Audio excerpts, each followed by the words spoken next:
And welcome to yet another edition of Ask Miss Judes. I hope you're keeping well and enjoying life as God gives it, and that your people in your immediate environment are experiencing a better version of you that that you would like them to experience.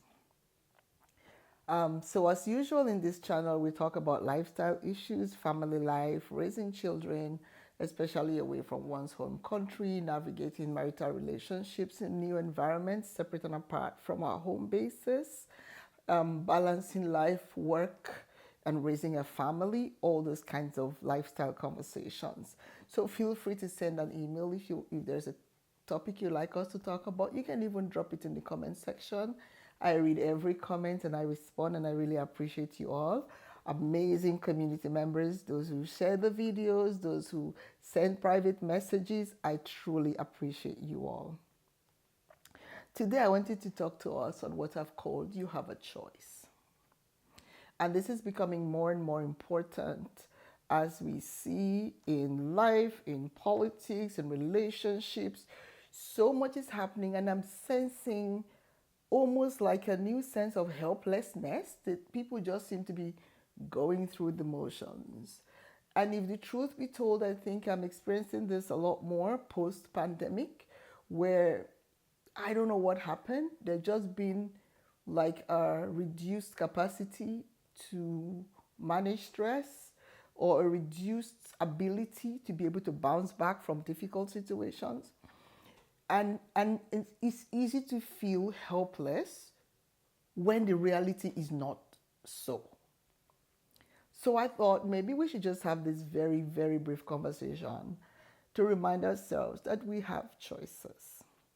And because we have choices, we make the choice that we want. And sometimes, because we do not make that choice, whatever happens becomes what we chose, if you know what I mean. So, if there is a clear opportunity to choose good over evil, and maybe you feel like evil is coming from the camp that you like, therefore you don't want to say anything, but you don't want to choose good either, evil would be your automatic choice. So if you do not choose one, you have chosen the other. So let us look at life. There are just too many people who are going through the motions without experiencing life. And you know what is even sad? If someone like that ends up getting married to somebody who likes life, you already know that the foundation for a future conflict is already raised, right? So even when we're navigating relationships, we should be having the conversations around what is it that you like? Why do you like it? What's the extent you can go with this? Do you want to have children? What do you think about finances? What do you think about family members? Just those kinds of conversations, so that you do not go way down and then realize that you're not compatible. It's better, a broken relationship is often better than a broken marriage. So please have those conversations early. Another area I wanted us to just talk about briefly is in the area of politics. And I think it's really sad that people are either choosing not to engage with politics by not voting, not putting themselves up for positions. And then when our clueless politician gets to represent you and you do not get any sense of representation, you want to complain. No, you chose that person, even if you did not vote for them. If you didn't vote for a good person and you didn't vote at all, hoping that because you don't like this person, they will not win, hope is not an activity. So you have chosen, right? So we do all have a choice. And sometimes it might be a choice between I always say, the bad and the less bad. Sometimes even all the choices are really not good, right? But it's better to vote for a less bad than not to vote at all and the real bad one gets to represent you, right? So even in politics, we have choices. And like I said, since like 2020, 2021, there seems to be a reduced capacity to engage seriously. So there's kind of a laziness. So we've chosen not to be challenged or not to be challenging in our thinking or not to be critical enough in our thinking. And by that choice, we have decided that whatever comes is what we get. And so that's what we have chosen, even though we did not actively choose. So the reason I'm saying I want us to really get engaged in knowing that we have a choice is that what you choose is more likely to materialize for you. And when you choose nothing, usually it's the bad that manifests. So make all effort to choose right. Even in economics, in relationships, what guides your choice of who you are dating or who you're planning to get married to? What are you choosing? Is it physical?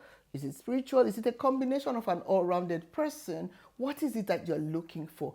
Please, I really want to challenge you. Because you have a choice, make a wise choice. Because whatever you choose is what you get. And if you do not choose, then you have chosen usually the worst of the options. Many years ago, I've used this example before. I visited my sister and her family in Bermuda, and my little niece, who was very young at the time, and her brother wouldn't eat his breakfast. And we did all we could. My mother, my sister, myself, and Josh said he wasn't eating. And his sister took the pancakes to him and said, Joshie, you have a choice. You can eat them in the bedroom or you can eat it in the dining room. What's your choice? And he decided he wanted to eat it in the bedroom, thinking he had chosen. But his sister had made sure that whatever choice her brother made, he was going to eat. The place was the choice that she gave him. So if a 5-year-old could be critical enough to say, this is what I want my brother to do, then we can do even better. So you do have a choice. I'm going to close off with a Bible verse that probably puts it the best way that anyone could put it. And it's Deuteronomy, chapter 30, verse 19. Again, I'm reading from the NLT because I like how he expressed it. He says, today I have given you the choice between life and death, between blessings and curses. Now I call on heaven and earth to witness the choice you will make. Oh, that you would choose life so that you and your descendants might live. Even life, even the choice of where you want to spend eternity is a choice. And you make that choice by how you live here now, so that when we transition, we stand a better chance with God. So I want to close off by reminding you to choose well, because you do have a choice. So kindly leave your comments of a situation where you've made a choice and the outcomes, or one where you didn't make a choice and you had an outcome anyway. You can also send a message to askmissjudz@gmail.com. So that's askmzjudz@gmail.com. And I'm going to try and link the other video here so that you can hear the full story about my niece and my nephew. But also just keep those questions coming. Like, share, and subscribe. And I look forward to seeing you again real soon. Keep well, take care of yourself, and God bless you.